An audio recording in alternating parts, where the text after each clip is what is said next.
You know, the idea of decluttering is funny because it seems to be virtuous. You know, you're supposed to get rid of stuff. But actually, sometimes the stuff around us, what we should be doing, that to-do list, clutters up our minds. And one of the reasons this year is about decluttering is the planetary setup is about getting rid of the clutter in your world and in your mind from the past, because some of it is just holding you back. So decluttering isn't just getting rid of. Decluttering is clearing the way for what's next.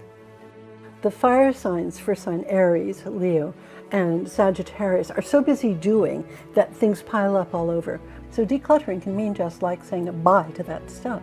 However, for the earth signs, Taurus, Virgo, and Capricorn, they can obsess about getting things in the right place, and then they'll move it again, and then they'll move it again, which means that they actually forget to talk to people close to them. So sometimes decluttering means saying goodbye to all the stuff you think you should be arranging and spending time with those you care about. The air signs, Gemini, Libra, and Aquarius, get their minds cluttered with ideas and try to figure out what they should be thinking, and then think, if I have one more idea, then it'll straighten out all the rest of those ideas over there. Probably not. Probably it's a less is more thing with ideas. And finally, the water signs, Cancer, Scorpio, and Pisces, aren't so much about decluttering ideas as feelings. Letting go of, oh, I wish I could have. Oh, why didn't they say? And just simply saying, over and out, let's move on.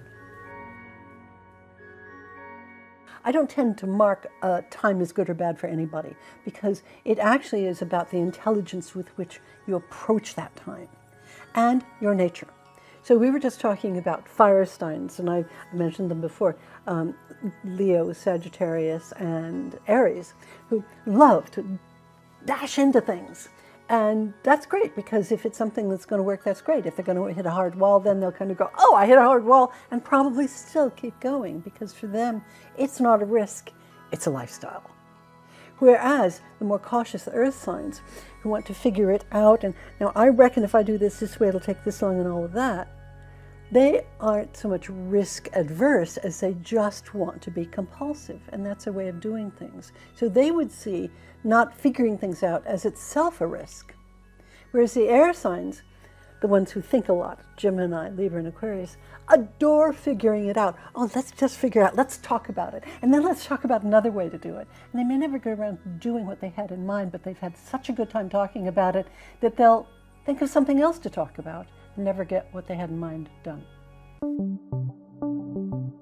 Well, you know, 2023 is really interesting because you can't say there's a big trend every year, but perhaps the most important one is the move by several of the planets into the sign of Aquarius. Now, we've heard of the dawning of the age of Aquarius. I mean, that song that was an earworm forever, but it's a real thing.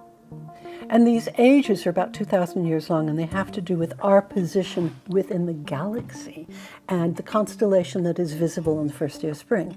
And gradually it is being the sign of Aquarius. Now, what is that about? It's about a new way of thinking. In the old Piscean age, the past 2,000 years, life was based on a pyramid. And it was the person in power, which was usually a bloke, whether it was government, whether it's, and then female people were dependent on that male energy. Two things are happening as we move into the Aquarian age. The pyramid is flattening, and gender is literally changing before our eyes. I mean, it's interesting. I'm an old fashionista, and people don't realize that women couldn't even wear trousers until about 1920 at all. For all of history, they didn't wear them. So this new era, this Aquarian age, is beginning in earnest this year. How exciting is that?